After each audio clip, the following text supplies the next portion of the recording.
In a world where news flies around every minute, you need the ability to relate and connect with what matters and stay up to date. Schengen Story Media News Echoes program is Africans in Diaspora and at Home's leading English news network, one of the most trusted, respected sources for news updates on current affairs as they affect global Africa.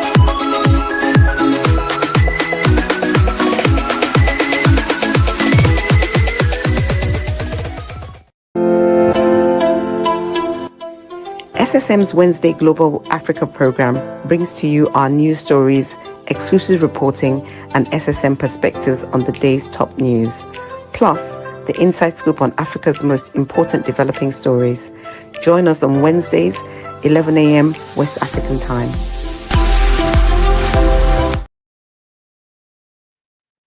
Yes. Good morning, viewers around the world. You are welcome to SSM Wednesday Africa, also international world affairs. We give our updates.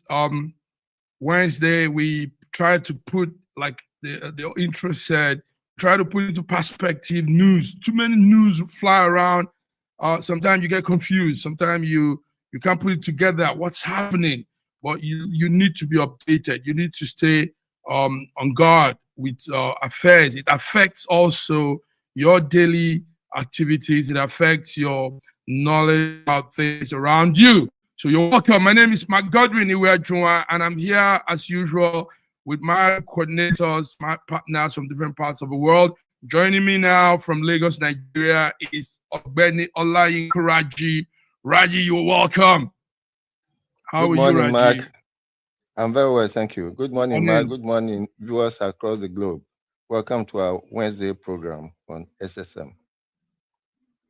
Yeah, you're welcome, Raji. So, Raji, it's actually Africa Day. We do Africa update today, but because of some anxiety that is playing around, people are confused. I think we need to talk about what's looming. Most part of Europe is bracing up for war. Yesterday, we saw heavy machines, soldiers coming out from Sweden, from Germany, from Norway, and they are all staying on guard. Nobody knows what could happen. We know also that Israel, on top of this heat, has agreed on a ceasefire with Hezbollah. Benjamin Netanyahu pledged support, and he said a peace deal will be signed within few months from now. So all this is playing out. Let's listen to Benjamin Netanyahu, the Prime Minister of Israel. Let's hear what he says with the translation. הבטחתי לכם ניצחון ונשיג ניצחון. נשלים את חיסול החמאס, נשיב את כל חטופינו, נבטיח שעזה לא תהווה עוד איום על ישראל, ונחזיר את תושבי הצפון בבטחה לבתיהם. המלחמה לא תסתיים עד שנשיג את כל יעדיה, ובכלל זה עד שלא נשיב את תושבי הצפון בבטחה הביתה. הערב אביא לאישור הקבינט מתווה להפסקת אש בלבנון. משך הפסקת האש תלוי במה שהתרחש בלבנון. בהבנה מלאה עם ארצות הברית, אנחנו שומרים על חופש פעולה צבאי מלא. אם חיזבאללה יפר את ההסכם וינסה להתחמש, אנחנו נתקוף. אם הוא ינסה לחדש תשתיות טרור בסמוך לגבול, אנחנו נתקוף.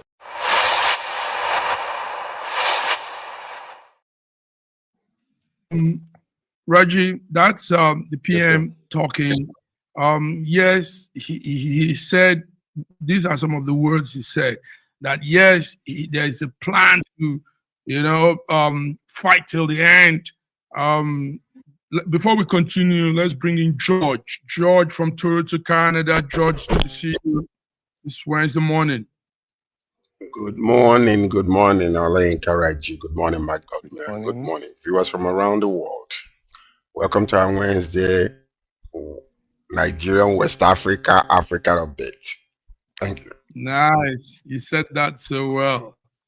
Good.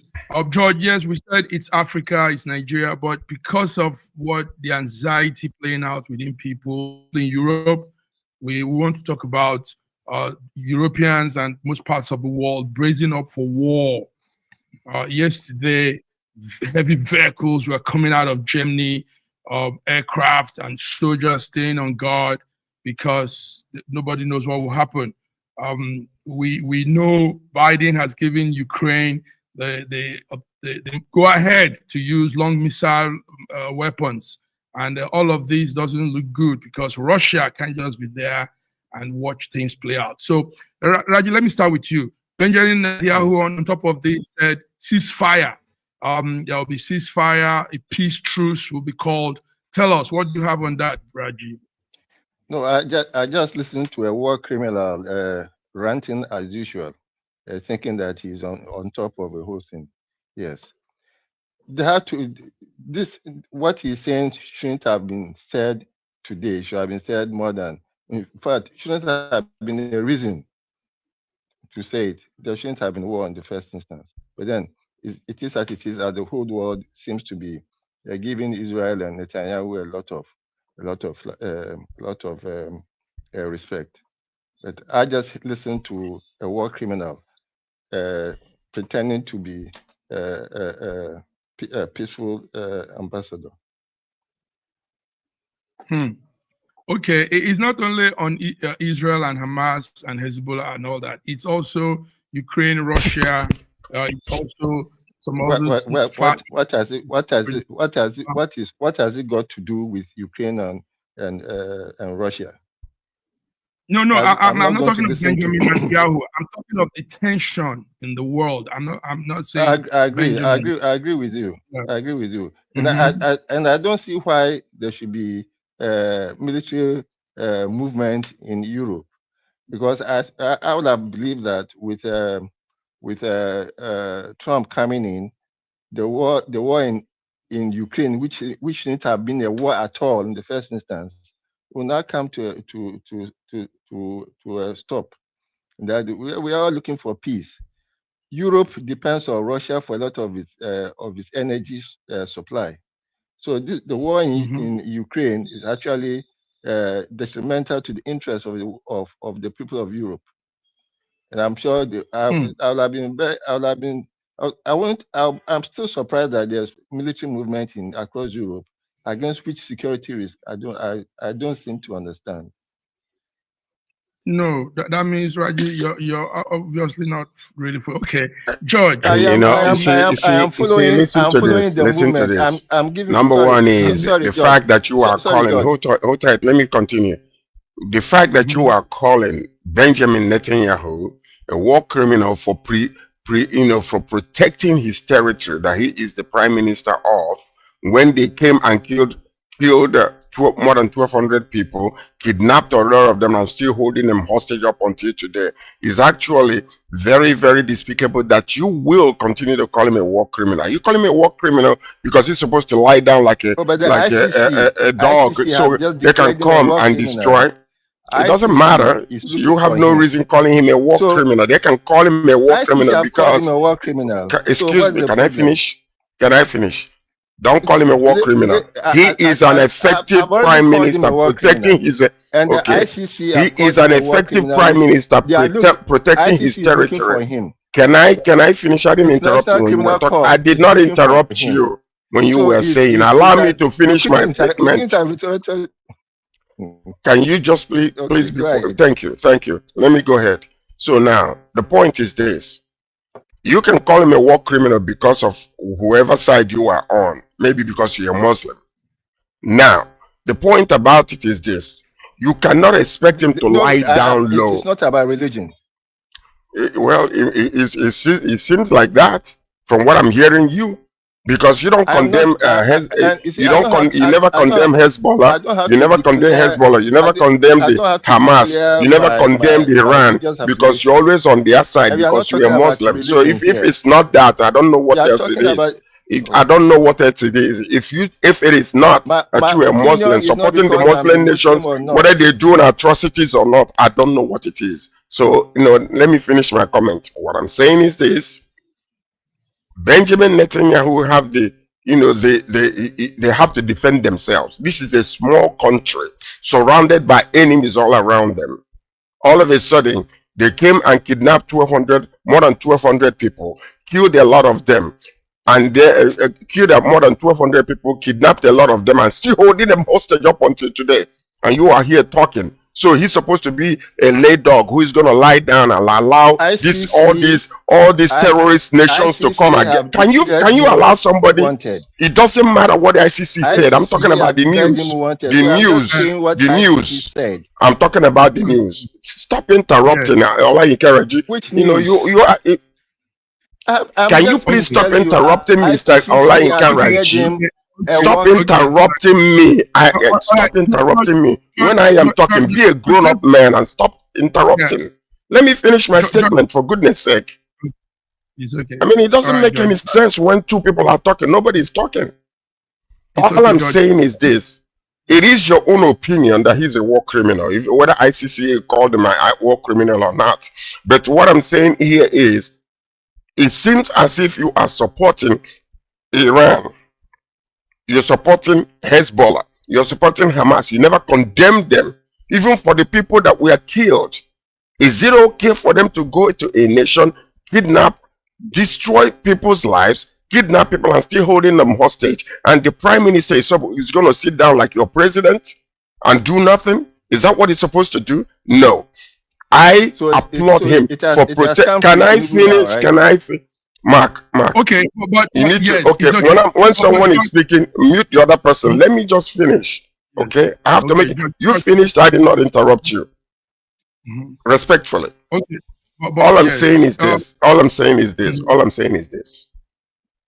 Benjamin Netanyahu actually was saying yesterday the ceasefire between Hezbollah and Israel is applauded. There ought to be peace, and possibly this by the extent to Gaza Strip. Okay, that so that there will be peace in that region. But the fact still remains that it's condemnable act for them to have done what they did, and up until today, I expect Israel to protect themselves and defend themselves against these terrorist nations that are coming against them.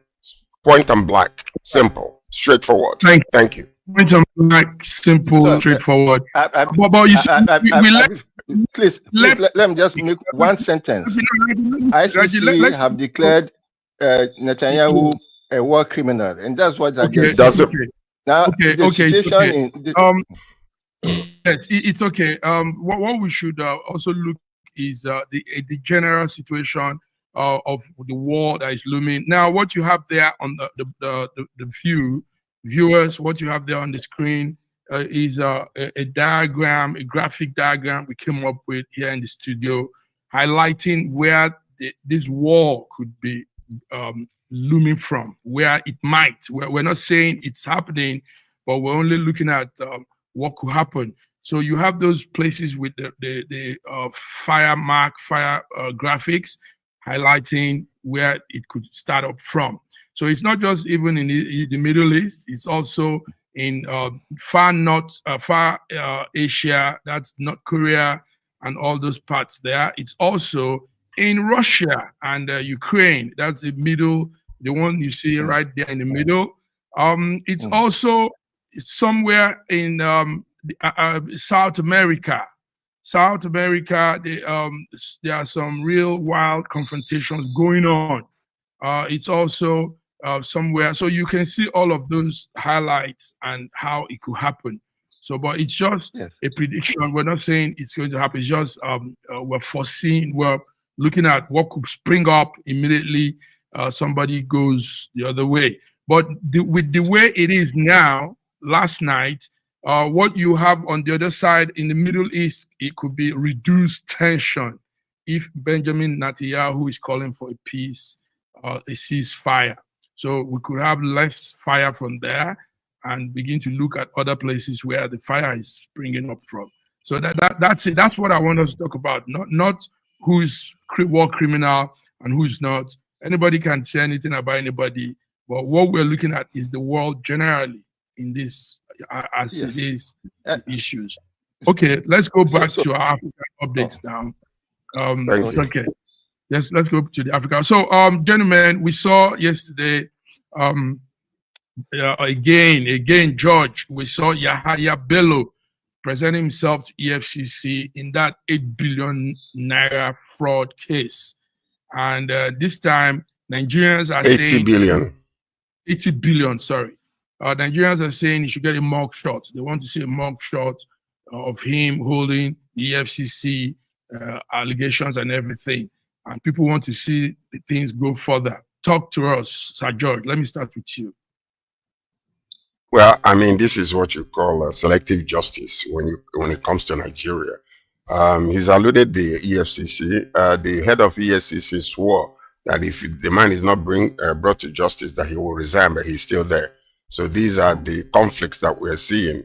They showed up the first time. They didn't arrest him in September because they said that the governor of the state, he was holding his hand, and if they had tried to arrest him, that there would have been a bullet flying from both sides. Anyway, it is good that finally they are holding him responsible or arraigned him according to what they say, because we don't know what is really going on. But what you see here is selective justice. A man is being alleged to have stolen 80 billion naira to pay his children's school fees and other criminal acts that are being brought forth. 2 or 3 people are being charged with him, but we haven't seen anything because he was a former governor who is in line or in cahoots with the current governor of the state. And then we're seeing EFCC dance up and down over this whole entire situation. You are right, people are demanding for mugshot. They need a mugshot of him.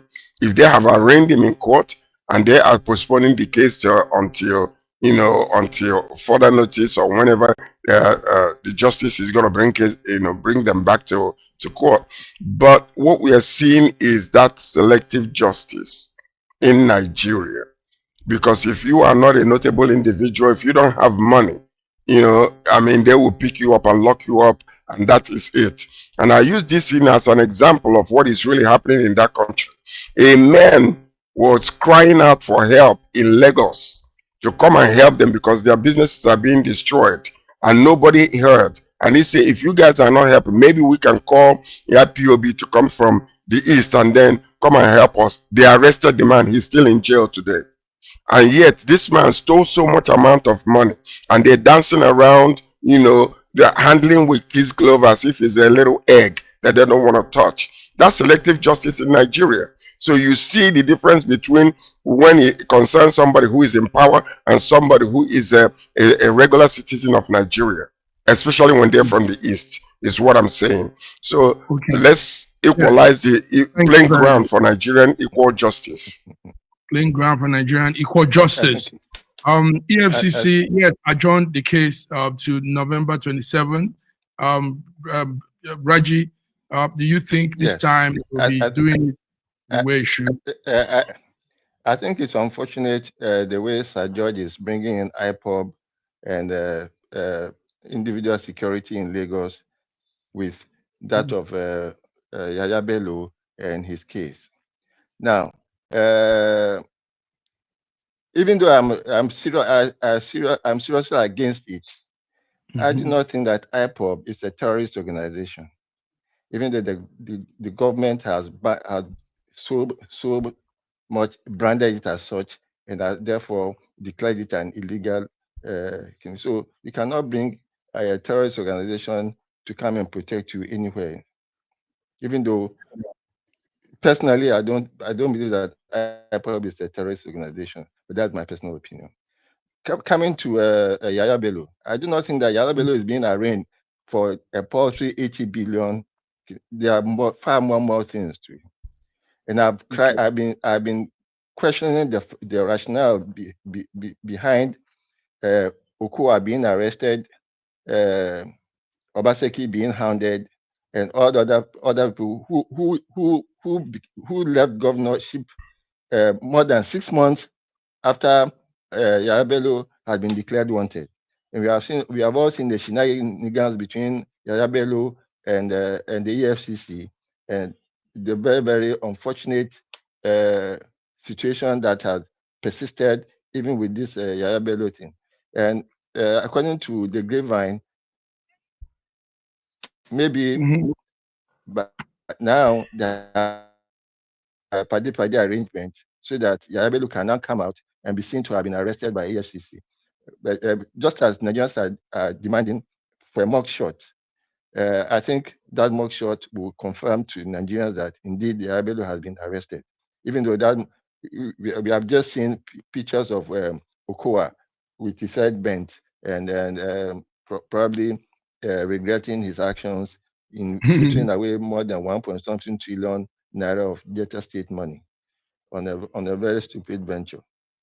But it's good to hear that. Can I add to that? Yeah, go ahead, George. Go ahead.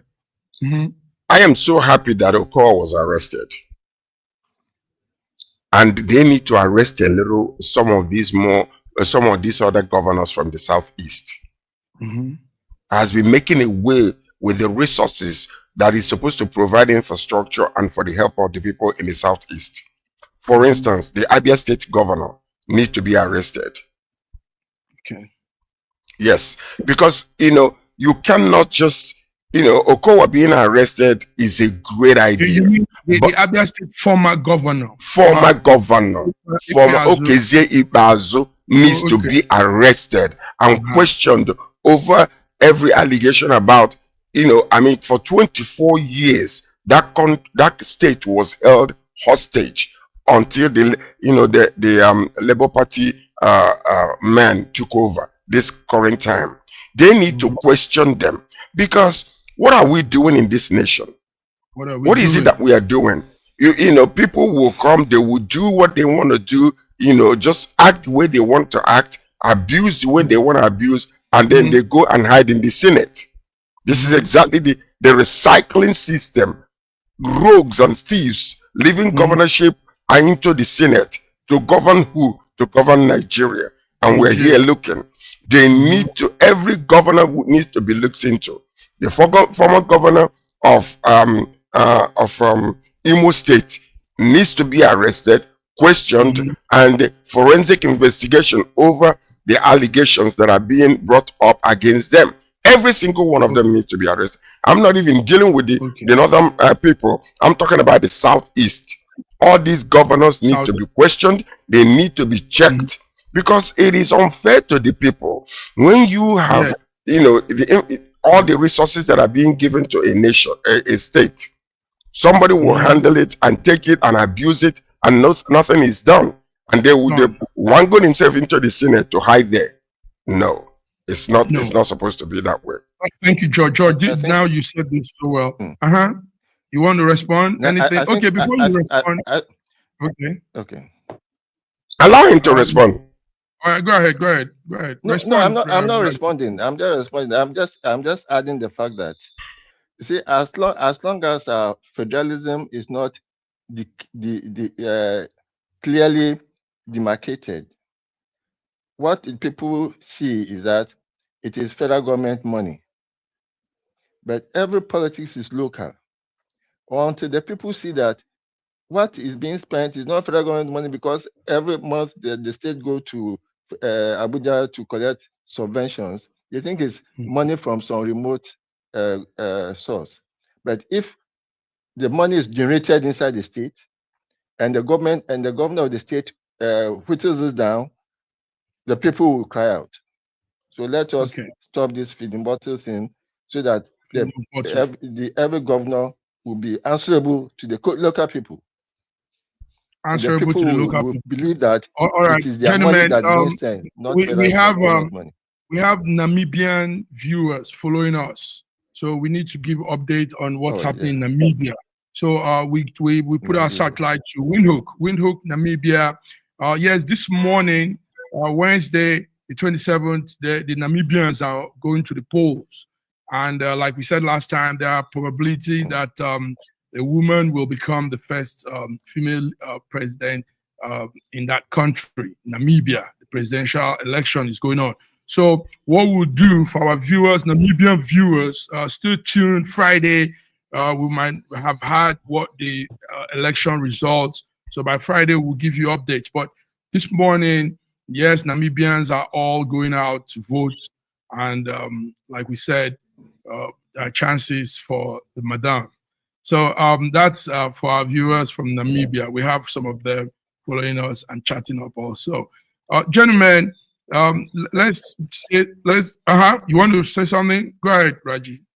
Yeah, I wanted to ask if our Namibian viewer could come on board maybe today or fleetingly, so that you can give us some update on what's happening in Namibia. Okay, very good. Yes. Let's hope we've sent our invitation. We want to have any one of them come in to give us some updates. So, but anyway, SSM viewers, you see that we're all connected. We're reaching out to all parts of the world, Africa, Europe, all parts of the world, and we'll be glad to have everybody also be joining on this. You are a news source wherever you are. You can be a source of news, information, updates to your fellow human being. Before we continue, let's bring in our diva from Lagos, Nigeria. We have here with us BD Nana. BD, how are you? Welcome. I'm all right. Good morning, everyone. Sajjad, Saraji, our viewers all around the world. It's nice having you again today. It's like always. Yes. Morning, BD. Yeah, BD. Morning, BD. So, a quick one before we go on a break. Gentlemen, our president just came back from Brazil. Now he's heading to France. I think by now he'll probably be in France because it was an early morning flight. He's moving around. BD, tell us. He says it's an invitation from the French president. But we are saying, it's too much for the movement. It's too much. BD, tell us what's happening. We are looking for investors. The president is looking for investors. So because he's looking for investors and because we need investors, so he needs to move around. It's okay. It's a normal thing. So we are seeking for investors. So if you can invest in us, please, you're welcome. Okay. So for 1 year, for a year and less than 6 months, a year and 6 months, we have seen our president travel outside of the country more than 30 times. So I want you to divide the number of months that he's been the president and the number of times he has traveled, and then I want you to quantify that. Go ahead. No, you are talking about times. You are talking about times he has traveled. You are not talking about days he has been out of the country on his. But that's one of the things that I want to also allude to is now I want you to take a look at the amount of money being spent unnecessarily in all these foreign trips that are being made by the president, and not one single thing has changed since his presidency. Isn't that something that attention should be called to, or maybe he needs to slow down? Because people are still dying in Nigeria. The inflation is still off the hook. Insecurity is all over the place. But he's moving around the world. I'm not quite sure I understand this governance. The same thing happened with the Buhari. He was away from Nigeria for so many years of his 8 years of presidency. And this one has already made history in our country. Already. He's already made history. Yeah, so, Go ahead. Yeah, the story has it that he has actually traveled for 16 times within a year and 6 months and have gone to 11 countries. More than 30 times. Go check it out. 29 times the last time he went to Brazil. 29.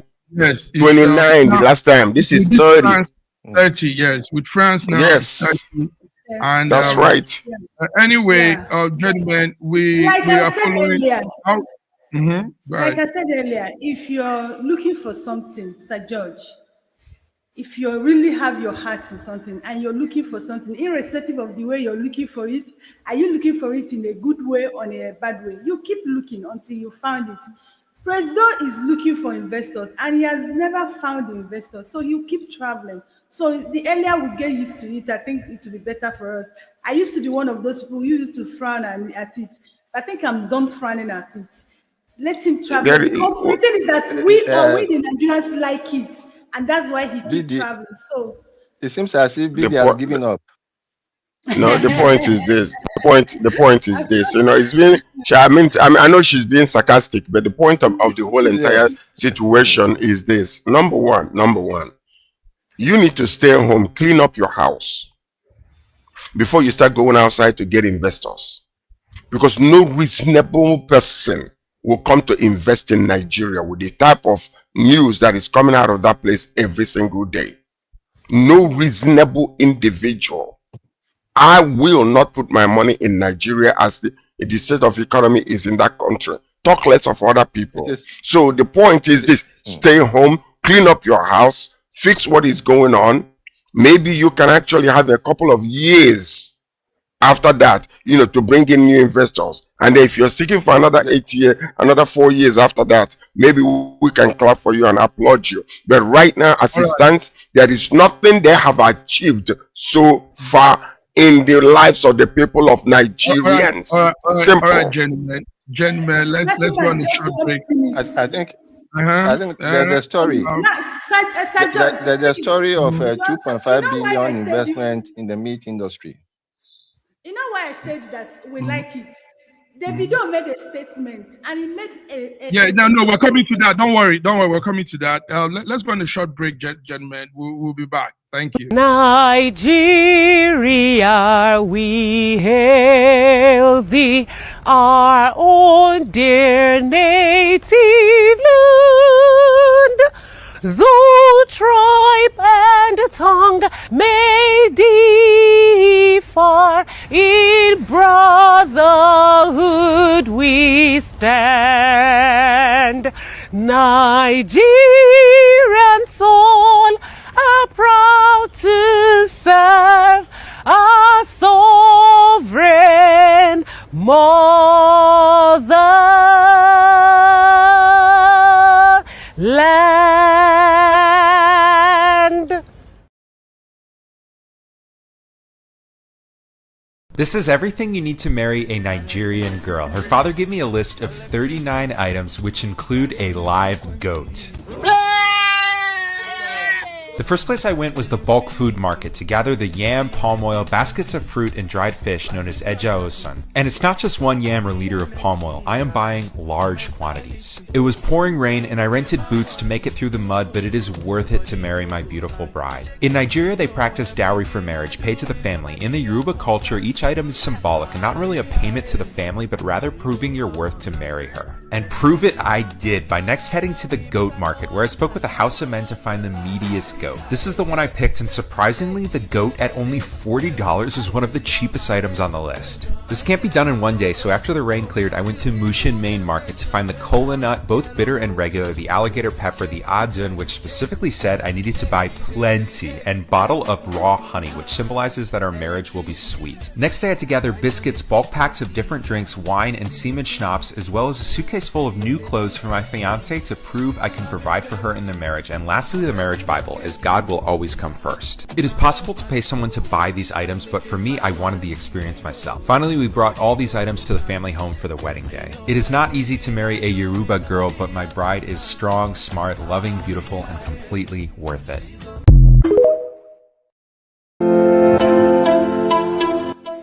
SSM's Wednesday Global Africa program brings to you our news stories, exclusive reporting, and SSM perspectives on the day's top news. Plus, the inside scoop on Africa's most important developing stories.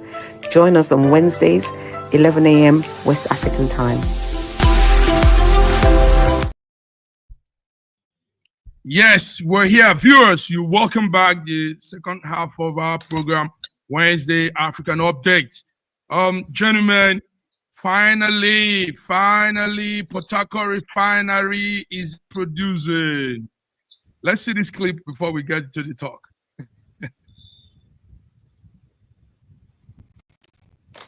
So, viewers, what you're watching there on your screen is the Port Harcourt refinery that's begun production.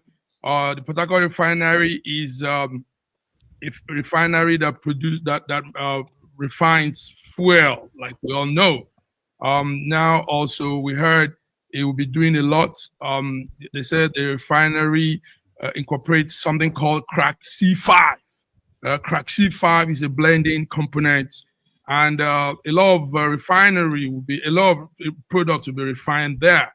There will be the gasoline, there will be the PMS, or what you call petrol, there will be kerosene, and activities have started. So this is what we're seeing. Yesterday, we all shouted with excitement. Now NNPC seems to be getting it right. George, let me start with you. Finally, what we used to discuss here is beginning to unfold. You talk about this. Well, we hope. They're talking about beginning with 60 million barrels of crude, and they will increase it to 210. So hopefully this will lessen the burden, because the question is, we can rejoice, we can shout, we can roar. Part of the reason why up until today we don't have light in Nigeria is because of the importation of generators. The people, the people that are importing it, and the crude oil that is being imported into Nigeria, which meant that if we give light to Nigeria, those people will lose their businesses, and they are the ones sabotaging the whole entire thing. So as it stands right now, we're still talking about the Malta refinery that is linked to our president. Now you remember when Dangote started his own, he's supposed to have lessen the burden upon the people. He started with number one, the fuel subsidy not being, going away or disappearing, but but he's been resurrected again and again and again. And then people are still paying quadrupled it, and the amount of money that they used to pay, even more than that, about 6 times or 7 times the amount of money they used to pay prior to the, the inception of this governance.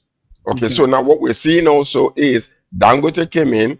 No release, no burden release, relief for the people. Now also Port Harcourt refinery is coming in. Politics, I hope, is not going to come into this.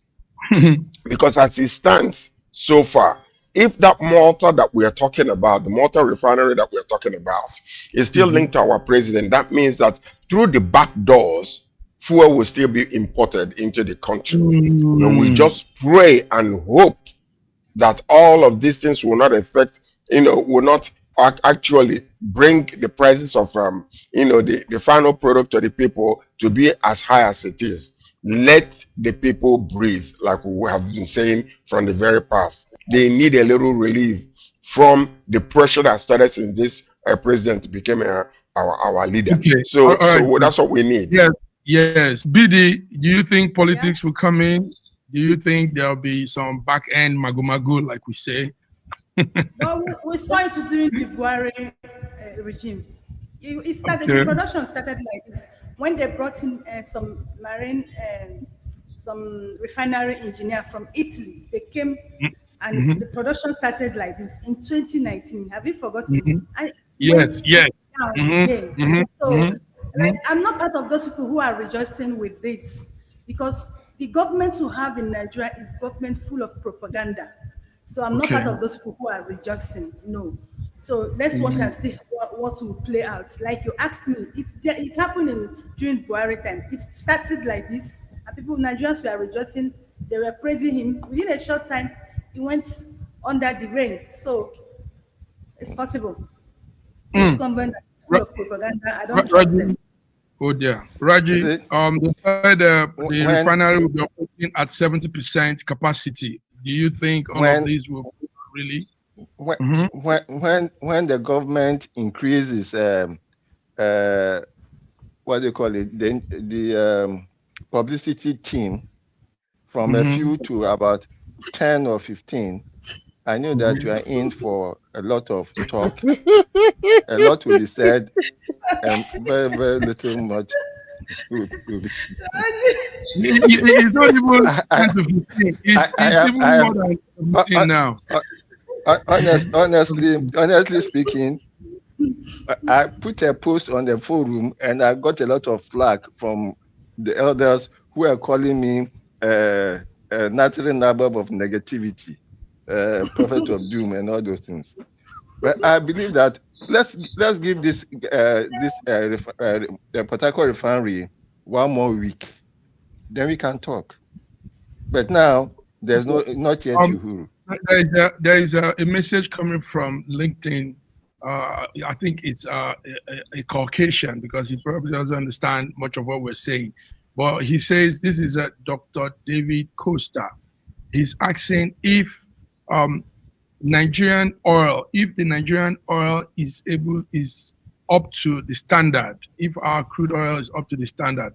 So maybe he doesn't have an idea. So just answer. Somebody just answer. Yeah, listen to this. Nigerian crude oil is the best in the world. We have Bonny Light oil, the very best so far. It takes a lot less, refinement to bring the crude, bring the finest. As a matter of fact, when you come to North America, you have grades, you have regular, you have silver, you have gold, and you have extra gold. So, but our oil, can you refine our Bonny Light oil? It will give you where any vehicle can use it, aeroplane can use it, because it's so one of the best and the easiest to refine. For instance, compare that to Canada. Canada, what you have, the oil sand. So they have to separate the oil from the sand first of all, and then begin to refine it. Our oil is not like that. It's one of the best oil in the whole entire world. It's called Bonny Light. So that's what it is. Dr. Costa. Percentage of sulfur. Less of sulfur in the oil. The best is sweet. So I guess Dr. David Costa is probably looking to doing business. So we've become also a go-between the federal government of Nigeria and business people that wants to go into the oil sector. SSM is not helping you. Yes, come to Nigeria. We have the best oil, like the gentlemen have said. Less of sulfuric acid, less of a lot of things that probably will undermine the good brand of that oil. All right, gentlemen. Actually, because of that, what just mentioned, with that less sulfur, the byproducts of the crude oil, it makes it easier to refine. It makes it easier to have the byproducts. For instance, they use it for plastic, they use it for other things. So, our oil is one of the best in the world, in short. Thank you. All right, guys, let's come to North of Africa. We saw, let's see this clip while we're talking. This is a clip of what is happening in Egypt. You all know Egypt is a big tourist ground. People like to go through that canal, that Suez Canal and all that. So last week, during the weekend, Egypt, some tourists boarded the boat. It's called, I think that boat is called Sea Story. And there was a tragedy. The boat somehow overturned, and so many people lost their lives. So they are still looking for people. So far, the boat was carrying 31 tourists, and I think they've seen about 17 of them haven't been seen yet, haven't been found. European tourists, there you can see the boat. That's the boat Sea Story, and sad tragedy, sad story there.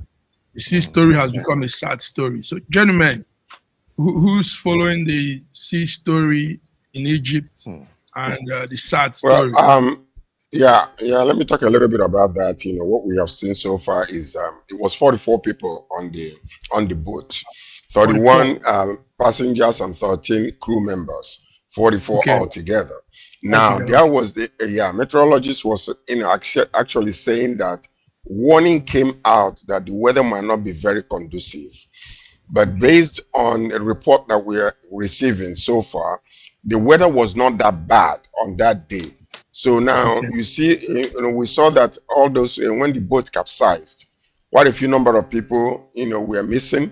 Up to, I don't know, I think about 2 Britons, 1 from Germany right now is still missing, and a few others. They recovered a few of them, but not all of them have been recovered. So, but it seems like from all indication that those that have not been recovered yet, only the ones that are alive right now or that have been, saved to, life might be the only ones that are that will be remaining.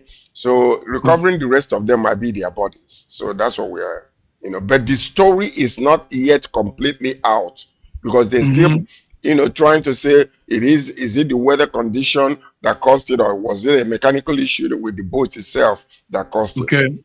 And this is on the Red Sea, as a matter of fact. Good one, George. Thank you, George. Thank you. Anybody has anything again? BD. Yes, what I have is exactly what George said. And my thing is that they said they actually sent a distress call when they were started experiencing this. They sent a distress call to the government authority, and they were not able to come for their aid at the time they needed it most. So as of now, 16 people is still missing. Like Sir George said, if they've not seen those 16 people as of now, it's obvious probably it's only by God that might make them to see their life. Maybe probably it's their body they might be seeing.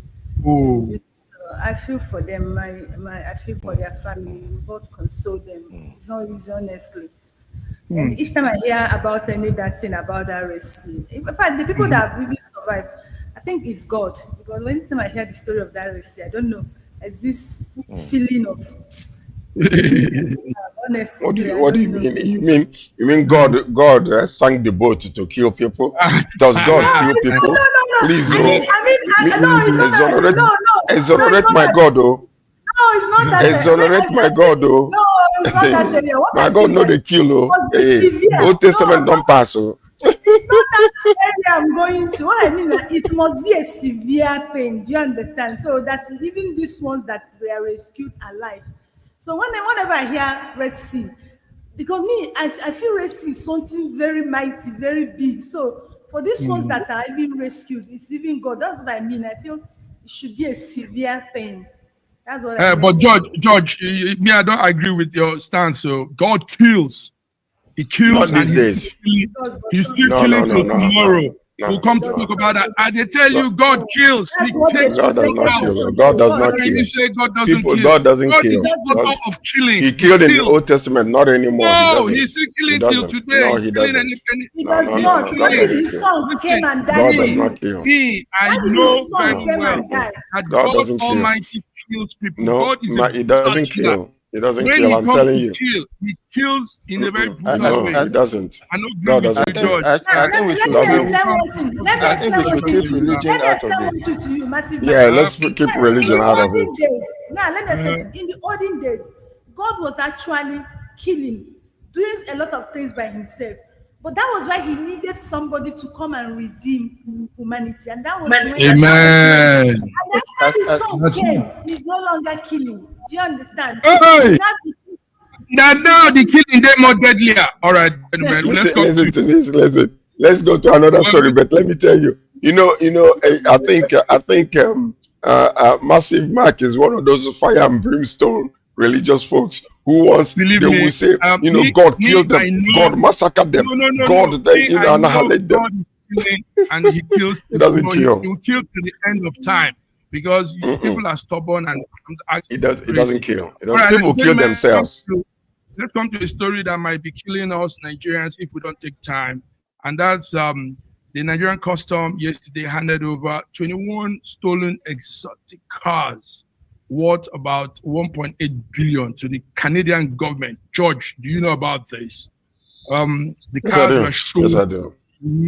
Now, as a matter of fact, what they have been doing here is, there are some other countries that were involved during the investigation locally here in Canada about these exotic cars. So you have young people, especially people under age. They use them like 17, 16, sometimes even 15 years old to go and hijack these vehicles from their owners. Sometimes they will open it up and then they will now take these vehicles, change the VIN number, and change everything. Sometimes they will even, take the vehicle to a mechanic shop and they will just, completely dismantle the whole vehicle and put it in a boat to send it out. So when they take it to the other country, they will do it. So it's been happening. The increase in Ontario, Canada, has been something to be dealing with. So the government actually bring a task force to look into it. And this is part of part of what you're seeing today. It is the local task force in Canada, in Ontario, especially in Toronto area, in the GTA area, that is bringing about this particular investigation that resulted in, in this 1.8 billion or 21 vehicles being returned to Canada. So it's been a very dire situation here. Young people are going out there, they will take gun, they will hijack you, they take you out of your vehicle, and they take the vehicle and go. So, and many Nigerians are involved in this particular saga. And that's why you see that all these things you're seeing, which is very, very bad that our name will be coming up in a situation like this. Sad situation. BD. Sad. Now, one thing I know is Nigerian young men are very intelligent. They're smart. You know, for you to deactivate those gadgets, those cars, remove those sensors and all these things, it's real high-tech intelligence. Now, if you have this kind of intelligence, why are we doing this? Why not use those intelligence to do some other things, those brain? Biddy, what do you know about this car? I like the question you just asked. Now, how many people in authority in Nigeria will just reason the way you're reasoning now? How many of them? Now, if it's in a developed world, they will gather these people and put them in a hub, train them, and make them useful. But now, what Nigerian government is going to do now, they're going to arrest these people and lock them up. And in that prison, they will gather themselves and become more deadly. Now, another thing I want to say, for this kind of thing to be, because they say they falsified the documents in that Canada. Yeah, Nigerians are involved, but the people of the land must be part of this for this thing to be successful. Because they will steal this car and they will come to their wharf, where they will send it out of that into Africa or to any other country. The government in charge, I began to understand that when you talk about crime, I checked out the crime rate and I see a lot of developed worlds who are topping in crime level. It's not just Nigeria. Before I used to think it's just a Nigerian thing, but we have a lot of developed world who are into crime. So the Canadian government too are involved in this, and that is why they are getting away. Please, a point of correction. A point of correction. This is not Nigeria, please. Please. Let me tell you something. I live among Nigerians. There is no person in the government that is involved in this mess. I can guarantee you that. This is not Nigeria. They don't think, excuse me, let me finish. This is the country that I live in. And I know the government from the prime minister all the way down to the mayors and the MPs. So when you talk about this, I've known about this among our own people when they do it. It has nothing to do with the government. What they do, they will get it, they will change the VIN number, they go into the system and find another VIN number of a vehicle that has been dilapidated, or go to the junkyard and use that particular VIN number to put on these documents. So it has nothing to do with the authorities here. The authorities are actually very, very sad. And that's why they brought the task force. And that's the reason why they were able to trace this one all the way to Nigeria. So please that's Nigerian mentality that the government might be involved, not in Canada. I'm sorry. Yes, now let me tell you. Let me tell you. I drive in Nigeria. Excuse me, please. Excuse me. Yes, we should realize that in every vehicle, the amount of electronics in the vehicle is even more expensive than the engine. Vehicles now have gone seriously electronic. As far back as 1999, there has been a computer in the heart of any vehicle that is shipped out. There is an international criminal gang. This is not what came to Nigeria is a few. It's even very few. What goes around the whole of the world is a criminal gang who are very knowledgeable in electronics and in IT, who are doing all these things. And then there's always some level of complicity because it is not easy to ship a vehicle out of a port. It's not easy. But then the criminal is always ahead of the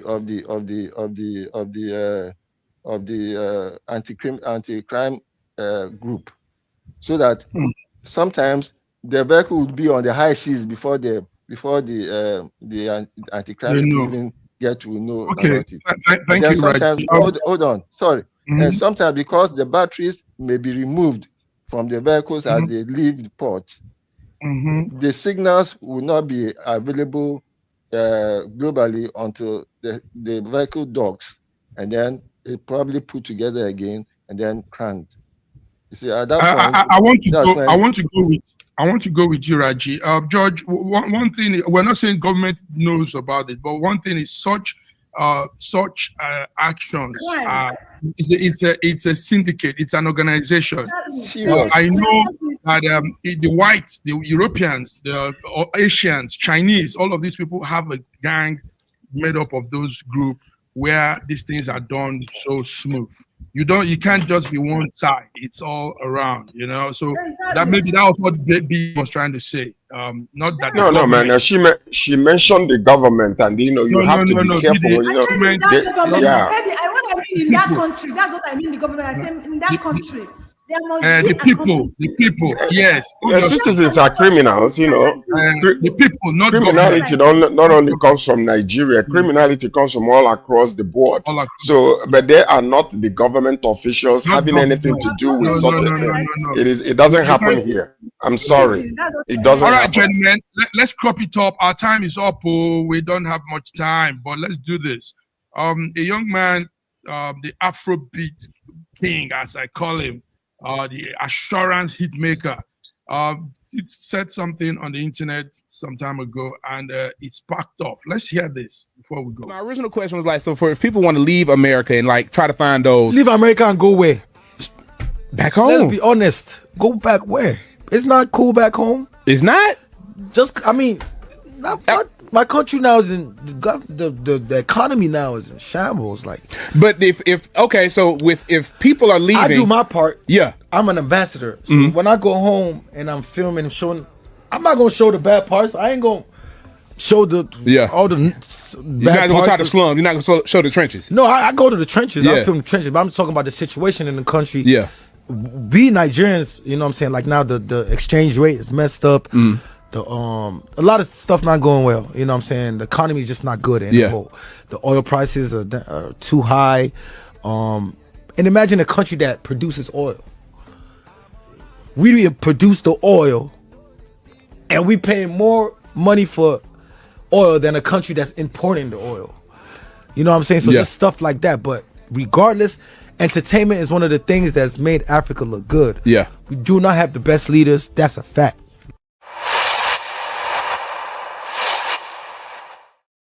Lying? Is he lying? So why is there a backlash against him? Is he lying? Is the man lying? The man is not lying. From sycophants. The man is not lying. So that is exactly the reason. Hold on. I'll encourage you. One thing I can agree with you with is this about the number of people that are, the government spokespeople surrounding the president, because most of them that are coming together. When your tongue is so sharp and you're a viper like Bayo Anonoga, they will bring you in to add to the team so that you can defend whenever things like this happen. That's exactly this young man now. They're trying to cancel his concerts in Nigeria and other things that are happening. The man was telling the truth. Is it not the same thing that you and I are talking about here every day? Arise News and other news channels that are talking about. So why are they attacking him for telling the truth? Is he becoming our enemy because he's telling us the truth? It's not even criticizing the government. He's even saying that he makes Nigeria look good by not going into the very bad areas when he's doing his filming. What else is there for him to say? The man was telling the truth. All right, BD, tell us. BD. Say, right. Nigerians are full of hypocrites, sycophants. People like Patrick Dolly, who is a known name in Nollywood. Since last year that Nigerians have been going through what Nigerians have done, What has he said? He has not said anything. But he comes up to attack a boy because he's expecting Nigerian government, Tinubu government, to give him money to go and shoot movies, to sponsor his movie. That is why he comes out challenging a guy that said a good thing, a guy who has... Who's that? Who's that? Patrick Doyle, Nollywood actor. What has he said? He has seen one Nigerian... Bring his picture if you can. We need to see him. He opened up one day to criticize and say, oh, government, these things you're doing is not good. But he comes out to use the video to trend. People like Reno Mockery, Sam Clef, who are those people? Those people are non-entity. They are nobody in this country. Davido have helped more than 1 million people than those people. All what they are doing is just they're trying to be good in the face of government. They are sycophants. They are sycophants. Yeah, seeking for one sponsorship or one appointment. Everything Davido said is true. Now, let me ask you, let me atomize one or two. Is our government, is our economy not in sycophant? For the first time in Nigeria, Nigerian people will go to the market, they buy yam, slice. Is Nigerian government is not in sycophant? In Nigeria today, there's no day you don't see lifeless human beings on the road of Nigeria. They are killing Nigeria in mass. If there's no day, is Nigeria in shambles? Children of 11, 12, 17 years are now kidnapping their fellow children, selling them for ransom, killing them. Children. I'm talking about children. I'm not talking about teenagers. Children. Do you understand? Okay. Thank you. Look at him. Bringing marks for Davido. Look at this man. What has he done for Nigeria? He has an elder. He has not even spoken anything. He has not condemned any evil thing the Nigerian government is doing. He wants to come and use Davido to trend. They cannot cancel Davido's show. We will come out. I've not paid for Davido's show, but this time around I'm going to pay and I'm going to attend and people are going to go. Patrick Dolly, you are a shameful old man who is in this country with your position. You have not been able to condemn any evil, but you have now to come and challenge the boy who is saying the truth. We should be ashamed of ourselves, all of us. We all should cover our faces. Okay, thank you very much. Thank Didi you. has poured out the woman emotion in her. Gentlemen, but not because only they are there. They are there seeing and experiencing this in live and direct. So we can hear from them and hear it loud and clear. Not all these sycophants that are talking nonsense or tribal individuals that are supporting evil and all that kind of stuff. We don't want that. We want the truth to be told. Thank you. All right. Yes, viewers, this is it. We've been getting messages from LinkedIn. A lot of messages were coming in, but it's coming from a different angle, so I can't put it on the screen. Anyway, it's been a beautiful program. BD, thank you for your outpour, that real strong one.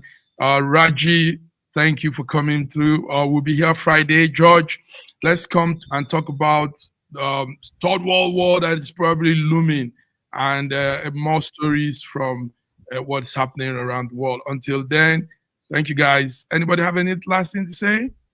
I just want to hail I encourage you, drink a glass of palm wine on my behalf. Okay, just one glass. I was thinking we were going to ask a gallon. One keg. A gallon. I don't want you drunk. I don't want you drunk. SSM's Wednesday Global Africa program brings to you our news stories, exclusive reporting, and SSM perspectives on the day's top news.